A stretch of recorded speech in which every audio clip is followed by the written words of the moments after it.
আমাদের মধ্যে অনেকেই আছি যারা কিনা মাছের ঝোল বলতে একদম গা মাখো মাখো মশলাদার একটা গ্রেভিফুল মাছের ঝোল পছন্দ করি।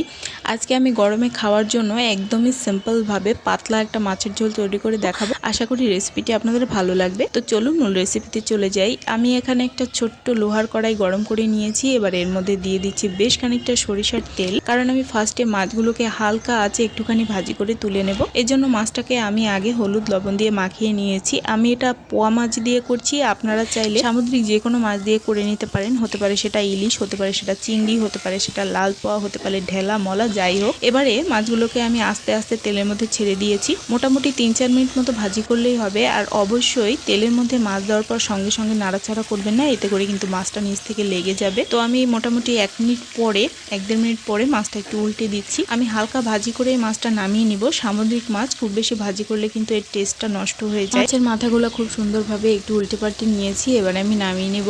নামিয়ে নিয়ে বাদ বাকি যে মাছগুলো আছে আমি সেগুলো একে একে ভাজি করে নিব। তবে তার আগে আপনাদেরকে বলে দিই, এই মাছের মধ্যে আমি কিন্তু একদমই কোনো রিচ মশলা ব্যবহার করব না। একদম ঘরোয়াভাবে হালকা পাতলা একটা মাছের ঝোল করব। মাছের ঝোলের যে কালারটা আসবে সেটাও কিন্তু মশলা ছাড়া একদম ইজি প্রসেসে আমি নিয়ে আসবো, যেটা আজকের এই রেসিপিটি দেখলে আপনারা বুঝতে পারবেন। তো আমি মাছগুলোকে এখানে দিয়ে দিয়েছি আর এপিটোপিট উল্টে আমি নামিয়ে নিব, কারণ তেলটা কিন্তু অলমোস্ট প্রচন্ড রকম গরম মাছ ভাজির তেল। তো এটাকে একটুক্ষণ ভাজি করে নামিয়ে নিয়ে এই তেলের মধ্যে আমি কিন্তু হালকা পাতলা একটু ফোড়ন দিয়ে দেব। মূলত এই ফোড়নটাই মাছের ফ্লেভারটা ধরে রাখবে। মাছের ঝোলের যে সুন্দর একটি স্মেল সেটা কিন্তু এই ফোড়ন থেকেই আসবে। কোন রান্নায় কোন ফোড়ন দিতে হয় এটা যদি ঠিকঠাক ভাবে একবার আপনি আয়ত্ত করে নিতে পারেন, রান্নার অর্ধেক টেস্ট কিন্তু ফোড়নে চলে আসে। তো আমি এখানে সামান্য জিরা আর একটুখানি রাঁধুনি নিয়েছি। এটাকে একটু হাতে ডলে দিতে হবে, এতে করে খুব সুন্দর একটা ফ্লেভার বেরিয়ে আসবে। আর দিয়ে দিচ্ছি 1/2 চামচ মতো লাল মরিচের গুঁড়া। মাছের ঝোলের কালারটা কিন্তু এখান থেকে চলে আসবে, আমাদের আর এক্সট্রা ভাবে কোনো রকম টমেটো ইউজ করতে হবে না। এবারে খুব সুন্দরভাবে একটুখানি নাড়িয়ে নিচ্ছি, কারণ শুকনা মশলা পুড়ে যেতে পারে। আর এই পর্যায়ে চুলাটা কিন্তু আমি বন্ধ করে দিয়েছি। এবারে আমি মাছগুলোকে দিয়ে দিলাম আর সাথে সাথে কিন্তু ঝোলের জন্য জল দিতে হবে, যেহেতু শুধু মাছের ঝোল, কোনো সবজি হবে না। এই কারণে ঝোলটা কিন্তু একদমই কম থাকবে, গামাখা করেই দিতে হবে। কারণ মাছ দিয়ে আমরা ঘড়ি ধরে 7 থেকে 8 মিনিট মতো ফুটিয়ে নেব, এর বেশি ফুটিয়ে নেব না, কারণ মাছটা অলমোস্ট একটুখানি ভাজি করে নেওয়া। আর এর সাথে 7-8 মিনিট মতো একটু ফুটন্ত গরম জলে জাল করলে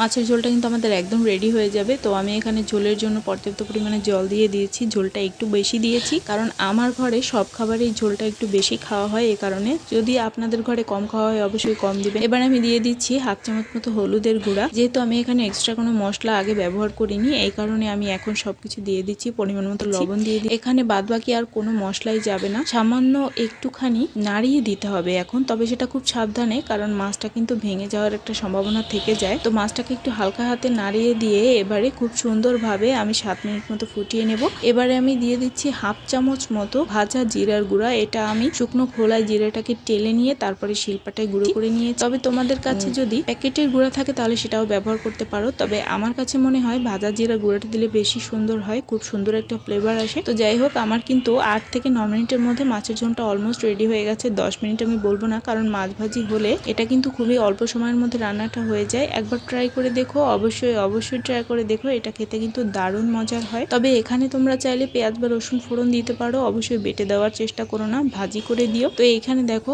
ফাইনালি আমার মাছের ঝোলটা কিন্তু অলরেডি হয়ে গেছে। দুপুরবেলা গরমের মধ্যে গরম গরম ভাত আর মাছের ঝোল কেমন হলো অবশ্যই জানিও। সবাই ভালো থেকো, সুস্থ থেকো। সবাইকে নববর্ষের শুভেচ্ছা জানিয়ে আজকের ভিডিওটা এখানেই শেষ করছি। ধন্যবাদ সবাইকে।